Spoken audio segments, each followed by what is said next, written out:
Olá, sejam todos muito bem-vindos a mais um Conexão Nossa Rádio. Meu nome é Ângela Maria e estamos juntinhos, conectados com vocês todas as quintas-feiras. Lembrando que vocês têm acesso à nossa programação através de todas as plataformas digitais. Acesse @Nossa Rádio Brasil e acompanhe esta e outras muitas programações. O intuito do nosso programa é levar até você entrevistados e também assuntos de grande interesse. E hoje não será diferente. Nós estamos naquele clima de final de ano, aquele clima de Natal, e não poderia ser diferente. Vamos falar sobre o Natal. Gente, essa época tão linda, tão encantadora. E é claro, né, a gente escolheu a dedo, mais uma vez, o nosso convidado, a gente corre atrás dele, insiste, e ele vem dar esse apoio aqui para nós, porque ninguém melhor do que o pastor Sebastião Júnior para falarmos sobre o Natal. Pastor, mais uma vez, muitíssimo obrigada. Há pouco tempo nós falamos sobre um assunto de tão grande relevância, falamos um pouco sobre o Apocalipse, e hoje, que alegria tê-lo aqui para falar sobre o Natal. E em breve a gente se reúne de novo para falar sobre a Páscoa, e assim vai. Tudo que é de Deus, tudo que é bíblico, enche o nosso coração de alegria, e a sua sabedoria, a graça de Deus, a unção do Espírito Santo sobre a sua vida, com certeza é contagiante. Então, sinta-se em casa e seja muito bem-vindo. Obrigado, Ângelo. Obrigado a todos aqueles que estão nos vendo, assistindo. Prazer retornar, prazer estar aqui. Prazer falar sobre o Natal, né? Nós temos o calendário e temos um calendário bíblico também. Temos um calendário da fé cristã, a Páscoa, como você disse, Natal. Então, algumas datas são comemorativas e dezembro é esse tempo agitado, né? Muita correria. Sim, A gente percebe que é um mês que muitas vezes a gente não consegue ver o dia passar. Mas é importante também ser um tempo de reflexão, de olhar para dentro. Existe uma data muito importante para a gente que crê em Cristo, para a nossa fé. E é tempo também de relembrar o real significado do Natal para as nossas vidas. Gente, que delícia, né? Poder falar sobre o Natal e com alguém que tem essa unção, essa luz, parece que tem um sol aqui dentro, de tão iluminado que fica o ambiente. Pastor, quando a gente fala de Natal, como que a gente poderia resumir a história do Natal? Qual o intuito de Deus em trazer o seu filho à Terra, né? Hoje simbolizando o Natal? Eu não sei se necessariamente foi nesse dia 25, mas é o tempo que foi escolhido para celebrarmos, para lembrarmos, embora precisamos fazer isso, exercitarmos isso todos os dias das nossas vidas. Mas qual que é a importância, a relevância do Natal para a nossa vida e principalmente para a nossa pós-vida, para a nossa salvação, a nossa vida eterna? Eu acho que essa discussão sobre o dia, se é, não é, eu acho que não cabe. É bom a gente deixar este lado, nós não vamos ter o dia correto, então a gente precisa pensar no significado, né, em tudo aquilo que envolve. O Natal é a boa notícia. E qual é a boa notícia? A boa notícia é que Deus virou gente, que Deus invadiu o mundo e que Deus invadiu o meu mundo, né? Que Deus, ao se tornar gente, habitar entre nós, ele também vai me tornando cada vez mais humano, mais parecido com ele. Então, a boa notícia é essa, que Deus, na sua obra de redenção, de amor, de graça e de resgate do ser humano, esse foi um movimento da eternidade que chegou até nós. Então, o significado é esse. Nós que habitávamos em trevas, vimos uma grande luz. E vimos através de um bebê, de um Deus que se fez bebê frágil, num ambiente singelo, simples, numa história celestial, mas também carregada de singeleza, de amor, Deus visitando os homens a partir do menino Jesus. Então essa história precisa ser relembrada, ser contada. Dezembro deve ser parte da nossa vida diária. Eu diria que esse processo de rememorar, né, essas coisas. Eu normalmente faço algum exercício em dezembro, né? Às vezes eu leio o Evangelho de Lucas, que são 24 capítulos, um por dia. Agora eu estou lendo uma devocional, assim, todos os dias eu leio alguma coisa relacionada a isso. Então a gente precisa fazer um caminho consciente, intencional, de trabalhar o nosso coração e de começar a pensar nesse amor de Deus que veio até nós e nos iluminou e nos transformou. E pastor, esse nascimento aos olhos da Bíblia, ele já foi projetado desde o início, desde a queda do homem? Já foi um plano de Deus que se tornou realidade através de Cristo? É assim que funciona? Sim. Na realidade, a narrativa bíblica é uma narrativa de redenção e de um resgate do amor de Deus. Nós partimos do princípio da afirmação de Deus. Deus é o Criador de todas as coisas. Deus é eterno, a gente não fica questionando sua existência, se de onde veio, mas a gente crê. E ao afirmar que tem Deus, nós afirmamos um absoluto, um jeito certo de viver a vida, de interpretar a vida. Nós afirmamos que somos formados por Ele, a sua imagem e semelhança. Então nós afirmamos isso. E na bela criação, ao afirmar sobre isso dentro da narrativa, então você afirma Deus e afirma a bela criação de Deus, todo o universo criado. Mas no capítulo 3 tem a tragédia da queda. Então tem Deus, a criação e a queda. E aí como que Deus resolve esse problema? Como que Deus resolve uma criação que, caindo, se afasta dele? E ao se afastar dele, deveria deixar de existir.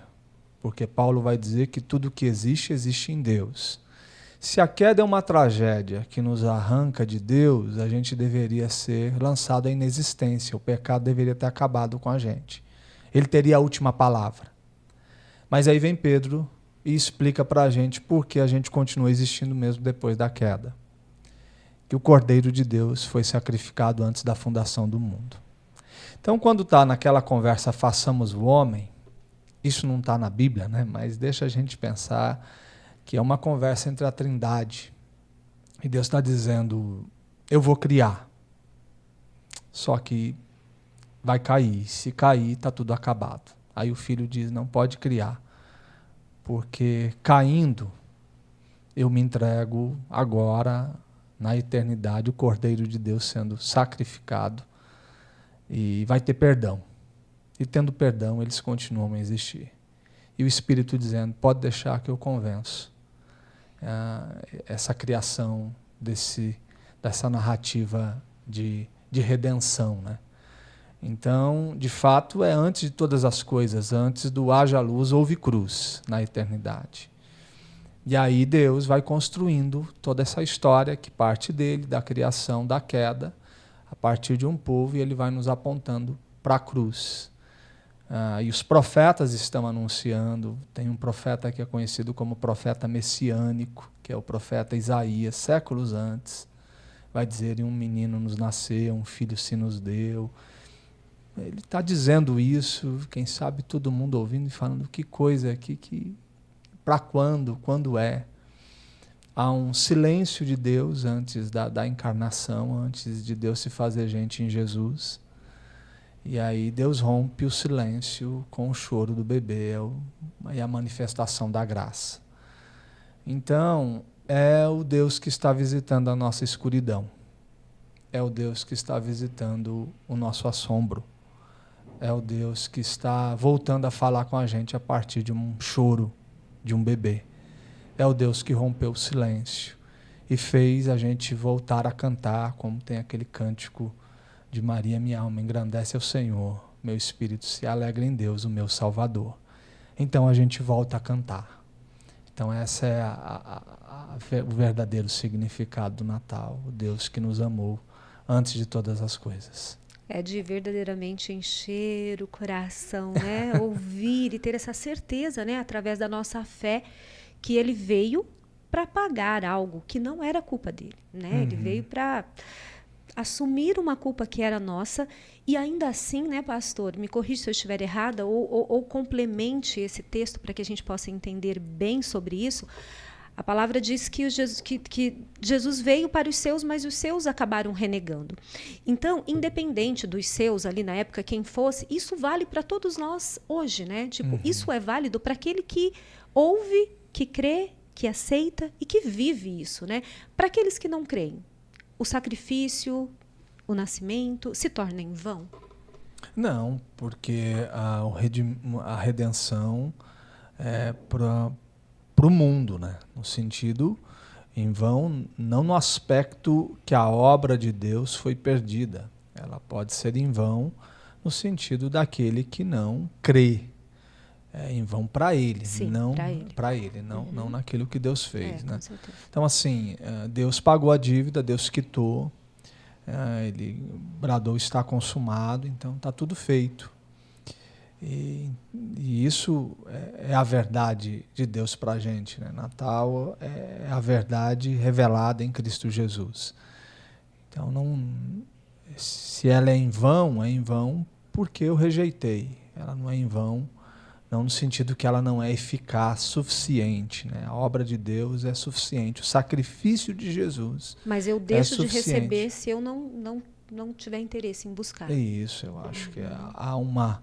E quem sabe essa lembrança, esse processo todo permanente de nos convidar do nome de Jesus. Nós estamos num país, numa cidade, numa região privilegiada, sim, onde Cristo é anunciado, proclamado. É uma verdade que ela deve ser ouvida, ela deve cair para o coração, ela deve criar um processo interno de crer, né, pela fé, e ela deve ser vivida, obedecida. Então, é uma verdade que ela é uma verdade de redenção para o universo, mas ela também é uma verdade que tem implicações na minha vida, na minha forma de viver, no jeito que eu interpreto a vida, nas afirmações que eu faço. É aquilo que eu disse a você, né? É uma fé que vai me levar a dizer que Deus é o Criador de todas as coisas, que Cristo é o enviado de Deus para trazer o perdão e, pela sua graça, nos redimir. E, afirmando isso, existe um jeito certo que eu passo a viver porque eu afirmei que existe algo absoluto no universo. Não são as minhas vontades, não é o jeito que eu interpreto, não é uma filosofia que eu criei, mas é uma verdade histórica, real, comprovada pela fé, que faz sentido para a minha vida. Pastor, em Isaías, quando a palavra diz que o Senhor levou sobre si todas as nossas dores, as nossas enfermidades, o castigo que nos traz a paz estava sobre ele, sobre as suas pisaduras fomos sarados. Então, com certeza, já estávamos falando ali de Jesus, né? Esse é o texto de Isaías 53. Se você me perguntar o que Isaías está vendo, né? É como se ele estivesse vendo a fotografia da crucificação. Esse é o relato do Cristo crucificado.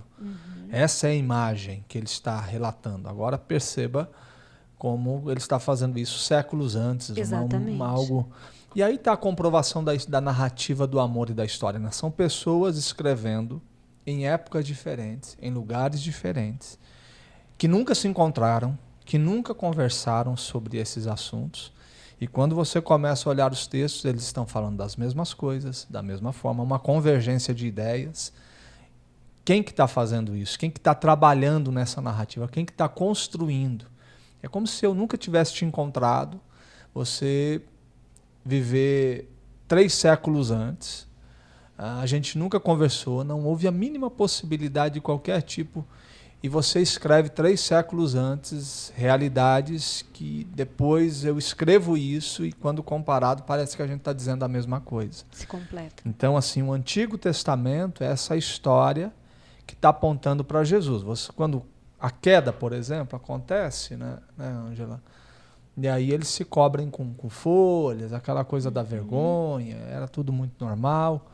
E aí Deus encontra com o casal, depois de perguntar, cadê vocês? Cadê vocês? E aí encontra, eles estão cobertos por folha, Deus fala, ok, mas não vai ser assim. Tem que ter um sacrifício. Então já está dirigindo. Alguém tem que morrer, pele de animal. Quando Abraão está para sacrificar o seu filho, já colocando a espada no pescoço do garoto, um cordeiro grita.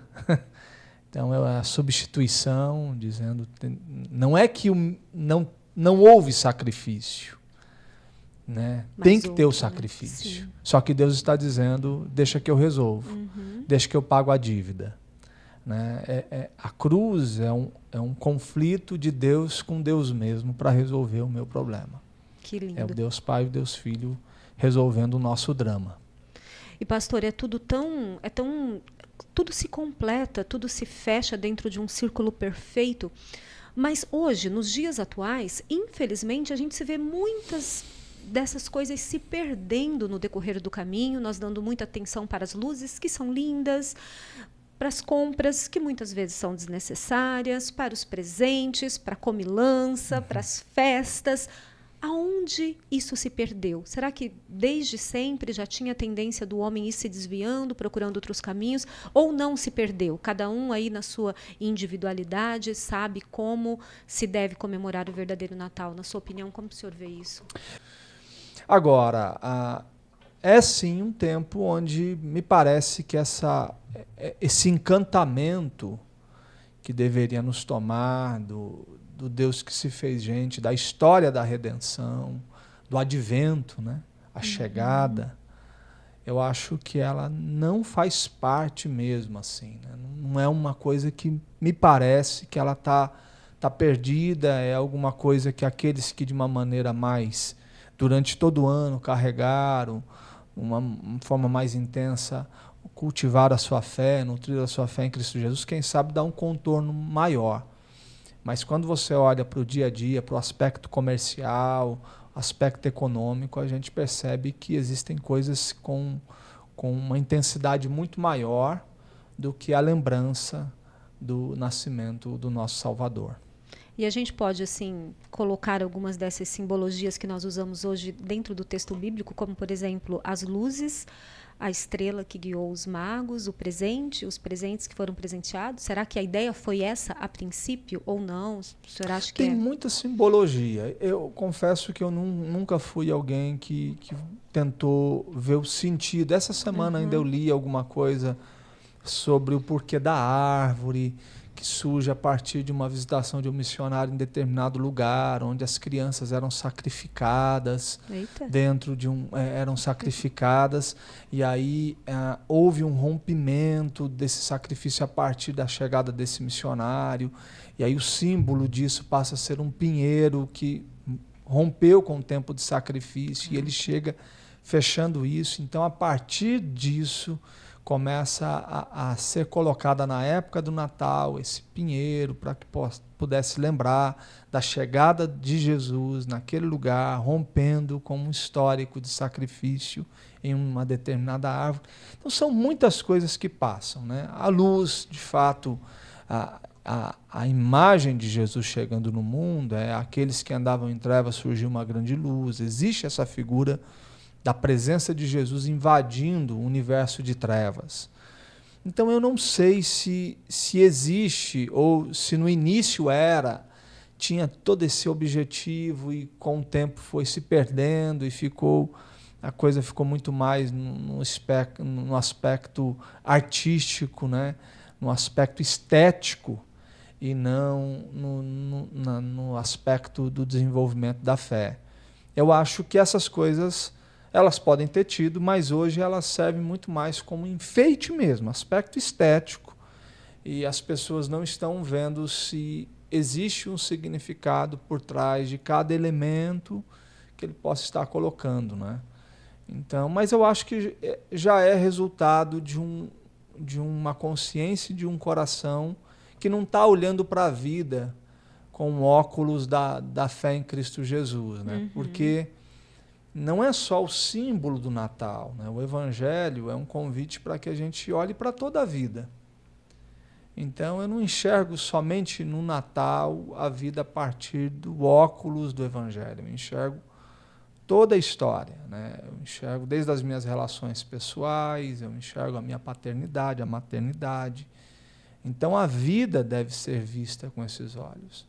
Eu te responderia que eu acho que esses símbolos estão só no universo estético mesmo.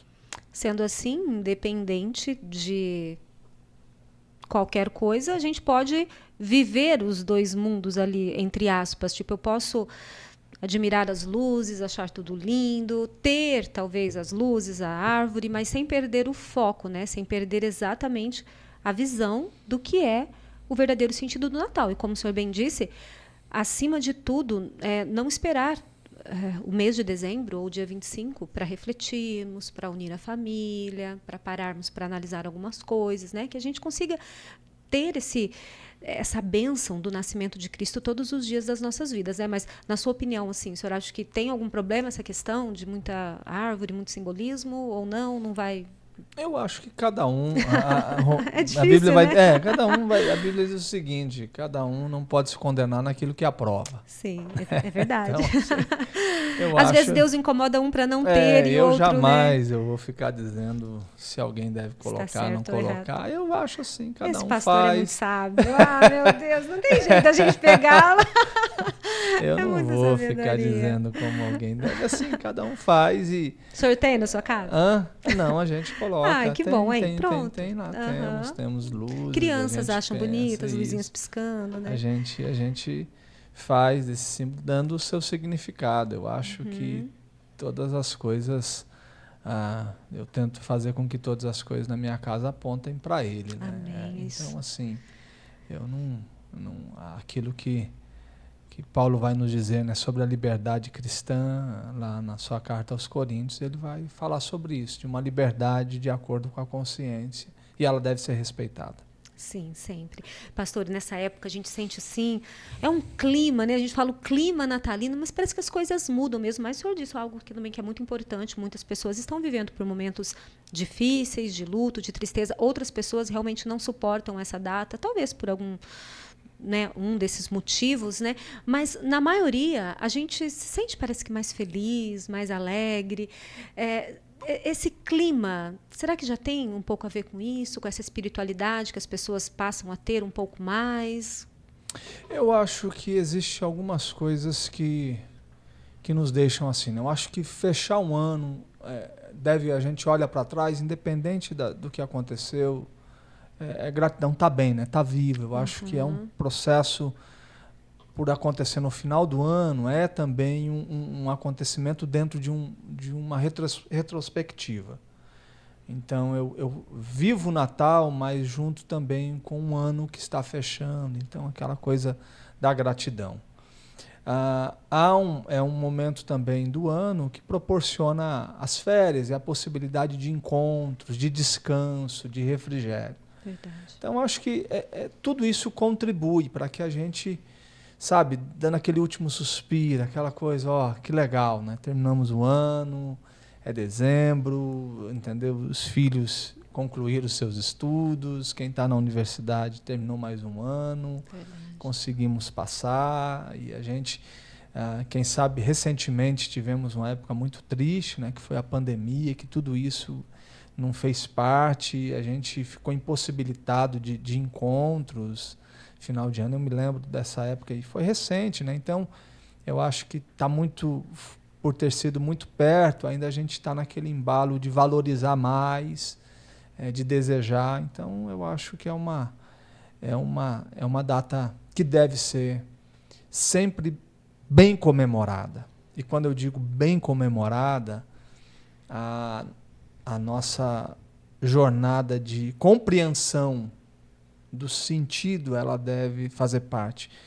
E para quem está nos vendo, né, o conselho que eu dou é fazer de dezembro, não o dia, não a semana, mas buscar. Existem tantas coisas, tantas ferramentas que podem ser úteis para que a pessoa possa compreender um pouquinho melhor e dar o sentido.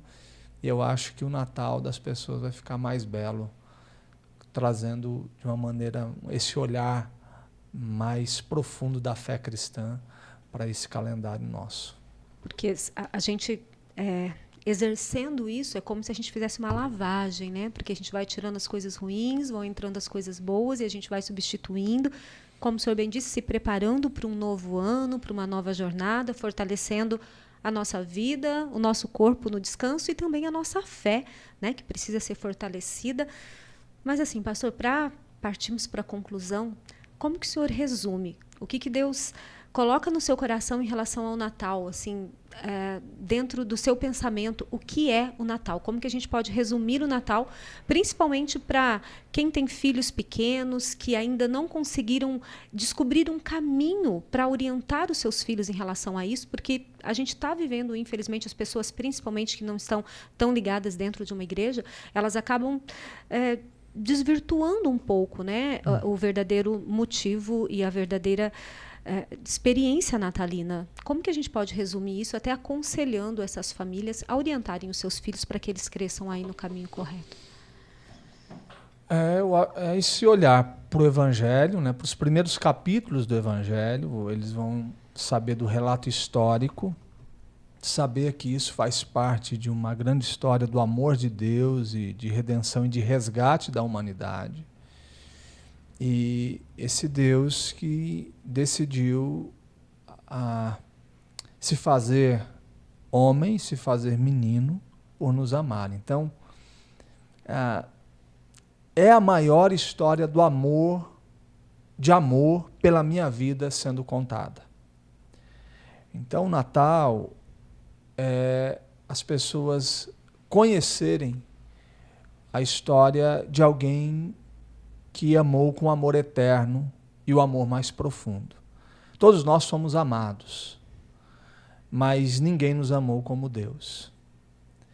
Então, pensar no Natal na perspectiva bíblica é me deixar levar por uma história poderosa de amor, né? Aquilo que Paulo vai nos dizer de um amor que constrange, que é o conceito de uma correnteza. O amor que constrange é o amor que nos leva. Então, é se deixar ser tomado por essa história. E aí eu quero terminar com um texto bíblico que Paulo escreve aos Colossenses. São alguns versículos. Na carta de Paulo aos Colossenses, no primeiro capítulo, versículo 13, diz assim: o qual nos tirou da potestade das trevas e nos transportou para o reino do Filho do seu amor, em quem temos a redenção pelo seu sangue, a saber, a remissão dos pecados, o qual é a imagem do Deus invisível, primogênito de toda a criação, porque nele foram criadas todas as coisas que há nos céus e na terra, visíveis e invisíveis, sejam tronos, sejam dominações, sejam principados, sejam potestades, tudo foi criado por ele e para ele. E ele é antes de todas as coisas, e todas as coisas subsistem por ele. E ele é a cabeça do corpo, da igreja, é o princípio e o primogênito dentre os mortos, para que em tudo tenha preeminência. Porque foi do agrado de Deus, Pai, que toda a plenitude nele habitasse, e que, havendo por ele feito a paz pelo seu sangue da sua cruz, por meio dele, reconciliasse consigo mesmo todas as coisas, tanto as que estão na terra como as que estão nos céus. A vós também, que no outro tempo eram estranhos e inimigos no entendimento pelas vossas obras más, agora vos reconciliou. Amém? Então, assim, essa é a história que a gente deve contar. É uma história de um Deus que veio nos resgatar, que se fez gente, que invadiu o nosso mundo, que conhece a nossa vida. E a gente precisa compreender isso e entender a dimensão e a plenitude do amor de Deus revelado através do seu Filho. Amém, que lindo, pastor. O senhor disse que está lendo o livro de Lucas, então assim, vamos deixar essa dica aí para quem está acompanhando a nossa programação, entre os 4, Mateus, Marcos, Lucas e João, o que seria, que vai abranger mais, assim, todos eles falam, né, do nascimento, do Natal, né, em si, mas o Lucas, então, a gente pode ler que a gente vai conseguir... Lucas tem um relato bem legal do nascimento de Jesus. Os primeiros capítulos ele conta, por ser um médico, né, ele me parece que ele é bem detalhista, perfeccionista, assim, ele cirúrgico. Cuida de detalhes, cirúrgico, a palavra seria essa, um médico cirúrgico. Então, eu acho que Lucas é um bom evangelho para ser lido. Pronto, gente, tá aí, ó, vamos fazer aqui uma corrente, né? Pastor Júnior, comigo e com todos nós que estamos acompanhando aqui a programação Conexão Nossa Rádio. Vamos ler o Evangelho de Lucas? Olha que dica excelente. Leia os 4 evangelhos, leia a Bíblia toda. Mas assim, nessa época de Natal, vamos ler aí o Evangelho de Lucas para a gente se aprofundar um pouco mais, para a gente mergulhar um pouco mais e para a gente sentir verdadeiramente o Natal nas nossas vidas, pastor. Então é Natal, né? Natal. Já Feliz chegou Natal. o Natal. Feliz Natal para você também, para sua família. Obrigado. Para todas as suas ovelhas, aqueles que a qual o Senhor tem cuidado com tanto amor, com tanto zelo na comunidade Vila Feliz em Apucarana, né? Isso. Uma bênção. Muitíssimo obrigada. Já quero aqui deixar um compromisso com o nosso público, que na Páscoa o Senhor vai estar aqui com a gente. A gente falou de Apocalipse, a gente está falando do nascimento de Cristo, mas falar da morte e principalmente da ressurreição, eu acho que é muito bom também. E vai ter muitos outros temas aí para a gente estar abordando. Eu quero agradecer de coração, viu? O senhor está, mais uma vez, aceitando o nosso convite. O senhor é sempre muitíssimo bem-vindo. Obrigado. Feliz Natal para vocês, para a família. E um feliz ano novo. Obrigado pelo convite. Quando precisar, só chamar. Muito obrigada. Pessoal, e aqui eu quero deixar também o meu desejo de Feliz Natal para o Elias, para o Tonico, para o Jorge, para toda a equipe que trabalha aqui com a gente. Tem bastante gente envolvida, a Rafa. Um feliz e abençoado Natal para vocês. E é claro, né, todos vocês, nossos amigos internautas que têm acompanhado, prestigiado e respeitado a nossa programação, que Jesus possa nascer todos os dias aqui, ó, dentro do nosso coração e que possamos manter sempre a nossa fé firmada em Jesus. Feliz Natal e que Deus abençoe tremendamente a sua vida. Até a próxima semana.